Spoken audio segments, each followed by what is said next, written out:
Soyez les bienvenus si vous nous rejoignez sur BFM Lyon. Tout de suite, c'est Votre Santé, votre magazine santé comme chaque mardi, avec pour m'accompagner Pascal Auclair. Bonjour Pascal. Bonjour Victoria. Rédacteur en chef du magazine Ma Santé. Notre invité cette semaine, c'est Jérôme Poirault. Bonjour. Bonjour. Et merci d'avoir accepté notre invitation ce mardi. Vous êtes naturopathe et président de l'OMNES, l'organisation professionnelle des naturopathes de France.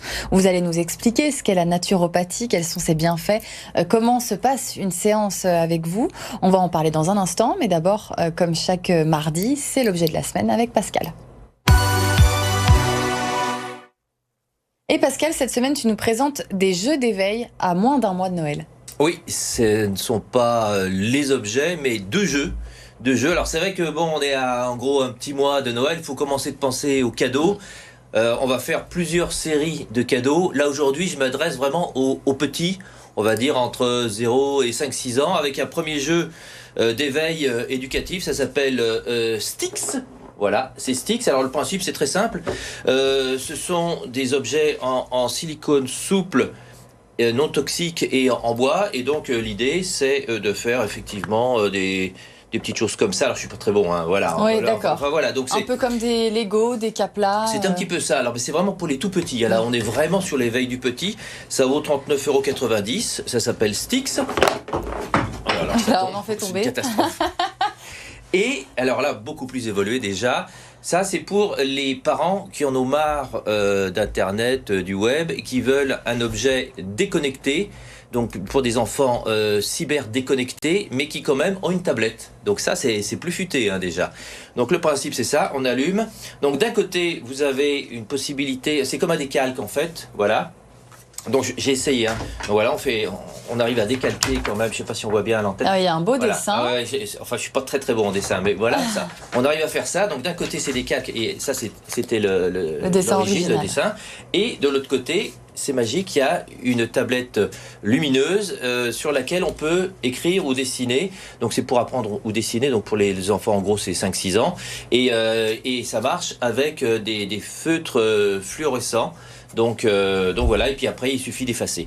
Donc voilà, ça s'appelle Kidivolf, donc tablette double face, et on peut, il y a plusieurs niveaux lumineux, et ça permet comme ça aux enfants d'apprendre un petit peu à se servir aussi quand même d'un écran, mais tout en étant déconnecté et en n'allant pas sur les sites olé olé. Hein. Merci beaucoup Pascal. On passe tout de suite à notre invité. Jérôme Poirault est notre invité cette semaine, naturopathe et président de l'OMNES, l'organisation professionnelle des naturopathes de France. Première question, qu'est-ce que la naturopathie? Comment et quand est-elle née? On dit souvent que c'est une médecine un petit peu d'autrefois. Alors effectivement, hein, elle tire un petit peu son origine, on va dire, on pourrait remonter à Hippocrate il y a plus de 2500 ans. En fait, la naturopathie, c'est la médecine traditionnelle occidentale, comme la nomme l'Organisation mondiale de la santé. Si je prends un parallèle, on pourrait dire c'est un peu comme la médecine traditionnelle chinoise en Chine, la médecine traditionnelle ayurvédique en Inde. Et ben, en Occident, en Europe, en France, c'est la naturopathie. Pascal? Oui, alors tout de suite j'ai une question à vous poser, voilà, toute simple.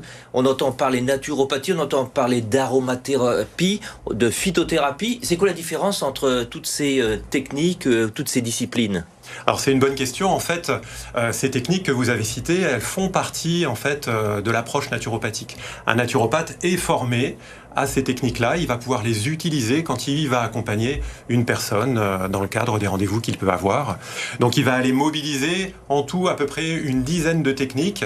Il va pouvoir par exemple aller accompagner sur le rééquilibrage alimentaire, tout ce qui va toucher à la nutrition, à la micronutrition. Il va pouvoir accompagner à mieux gérer son équilibre émotionnel, à mieux gérer son stress au quotidien, à accompagner la personne à reprendre une activité physique, mais il va pouvoir aussi utiliser toute l'étendue des plantes médicinales, par exemple, donc ce qu'on appelle la phytothérapie, que ça soit les tisanes, on va dire, de nos grands-parents, jusqu'aux compléments alimentaires de nutrition, de micronutrition, le plus récent, des techniques respiratoires pour pouvoir mieux s'oxygéner, mieux gérer son stress au quotidien.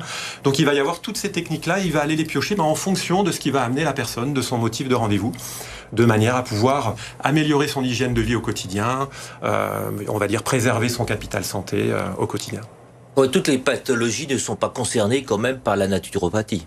Alors les naturopathes ne sont pas médecins, ils ne sont pas professionnels de santé, mais par contre ils sont formés à pouvoir identifier ce qui relève de leurs compétences et réorienter vers les professionnels de santé ce qui relèverait pas de leurs compétences. C'est pour ça qu'on dit que c'est une approche non conventionnelle, complémentaire à une prise en charge médicale.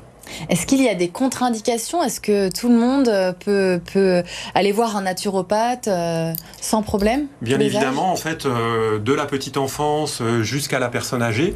D'ailleurs, en naturopathie, on accompagne aussi le bien vieillir. C'est vraiment un axe de prévention.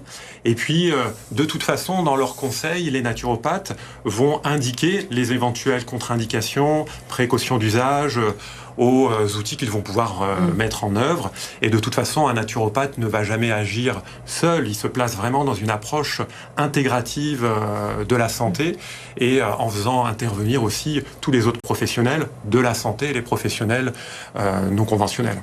Alors vous avez évoqué les, entre guillemets, outils utilisés par le naturopathe. Quels sont les principaux actifs qui sont utilisés ? Alors si on parle de principes actifs, ça fait plus penser aux compléments alimentaires par exemple, qu'on va pouvoir trouver en magasin bio, en pharmacie. Donc là on va aller chercher des principes actifs qui vont être extraits des plantes par exemple. On a les plantes adaptogènes qui vont permettre de mieux faire face, de mieux préparer le corps face à un stress physique, face à un stress psychologique, pour mieux lutter contre la fatigue. On va avoir des compléments alimentaires où on va chercher de la micronutrition, des vitamines, des minéraux, des oligo-éléments. On connaît tous par exemple l'usage du magnésium quand on a une phase un petit peu de moins bien en termes de tonus psychique. Voilà. Donc on va chercher ces principes actifs-là, mais ça reste une des techniques utilisées par les naturopathes. Et en général, les naturopathes vont en mobiliser 2 à 4 dans les conseils, dans les accompagnements qu'ils proposent. Qu'est-ce qu'on sait de l'efficacité de la naturopathie? Est-ce que ça fonctionne tout le temps avec tout le monde? Il y a parfois... Pas forcément, en fait on a tous un terrain qui nous est propre et justement c'est le rôle des naturopathes de pouvoir évaluer, quand ils font un bilan naturopathique, on parle d'un bilan de vitalité, ils vont évaluer le terrain spécifique de chaque personne pour proposer un accompagnement personnalisé. Donc on ne va pas proposer la même chose chez toutes les personnes qui vont venir, même si le motif semble équivalent au départ, on va vraiment personnaliser. Donc concrètement, pour conclure, et pour toutes celles et ceux qui nous écoutent, comment ça se passe concrètement une séance de naturopathie? Est-ce que c'est une demi-heure? Est-ce que c'est davantage? Combien ça coûte aussi? Et puis est-ce que c'est remboursé par la sécurité sociale? Alors ça dure, le premier rendez-vous dure à peu près entre 1 heure et 1 heure et demie. Donc là, le naturopathe va faire un bilan complet pour évaluer la situation, proposer des conseils, faire des accompagnements. Et puis, malheureusement, encore aujourd'hui, c'est pas remboursé par la sécurité sociale, mais il y a de plus en plus de complémentaires santé qui prennent en charge les rendez-vous de naturopathie. On se situe dans des tarifs, on va dire, entre 50 et 90 euros en fonction si c'est le premier rendez-vous, les rendez-vous suivants, de manière à ce que on puisse faire un suivi sur la durée. C'est vraiment dans la durée que ça va se situer. Eh bien, merci beaucoup, Jérôme Poirot, d'avoir répondu à nos questions. On le rappelle, vous êtes naturopathe et président de l'OMNES, l'organisation professionnelle des naturopathes de France. On passe tout de suite, comme chaque mardi, à l'agenda avec Pascal. On va au théâtre cette semaine, Pascal. Oui, je vous emmène au théâtre. Et pour une séance unique, c'est le 30 novembre. Le 30 novembre, on est à la fin du mois de novembre, évidemment. Et on est à la fin de Movember. Et Movember, pour ceux qui n'ont pas suivi les précédentes éditions ou émissions, c'est le mois consacré au cancer de la prostate. Et là, en fait, c'est une pièce originale, caritative, qui s'intitule Radical. Et dans laquelle on aborde cette problématique importante du cancer de la prostate, qui est le premier cancer masculin, il faut le savoir. C'est pas le plus meurtrier, parce qu'aujourd'hui il se soigne bien à partir du moment où effectivement en amont il y a un geste préventif, d'où l'importance de se faire suivre à partir de 55-60 ans de façon régulière. Et donc là on aborde effectivement le cancer de la prostate à la fois avec humour, avec beaucoup d'émotion aussi. C'est donc une séance unique qui est le 30 novembre à 20h. C'est à la salle Victor Hugo, c'est dans le 6e arrondissement et vous pouvez prendre vos billets. Vous allez directement sur internet, vous tapez Radical Lyon 30 novembre, vous devriez y arriver, pardon, c'est pas facile à dire. Voilà, 30 novembre. Et ben voilà, on a notre programme pour ce jeudi soir. En tout cas, merci Pascal. Et puis tu nous alertes cette semaine sur la bronchiolite qui est très présente chez nous. Oui, la région Auvergne-Rhône-Alpes est une des dernières à ne pas être en situation épidémique. Et là, depuis la semaine dernière, ça y est, on a basculé. On est nous aussi en phase épidémique. La bronchiolite qui touche les nourrissons, les enfants en très bas âge.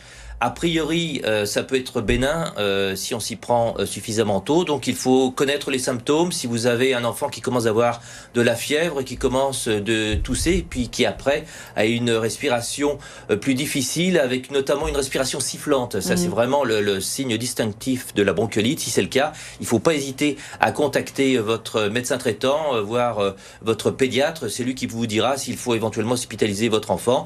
En tous les cas, soyez prudents et surtout appliquez les gestes barrières. Si vous-même vous commencez de tousser, si vous avez quelques symptômes comme ça, eh bien n'hésitez pas à faire très attention par rapport à votre bébé. Mettez un masque, évitez évidemment de tousser ou d'éternuer lorsqu'il est à proximité. Bref, soyez prudents. La région Auvergne-Rhône-Alpes est désormais en phase épidémique de bronchiolite. Eh bien, merci Pascal. Et puis oui, il ne faut pas laisser traîner cette bronchiolite chez les enfants. Merci à tous les deux. Votre santé revient mardi prochain. D'ici là, prenez soin de vous. L'information se poursuit sur BFM Lyon.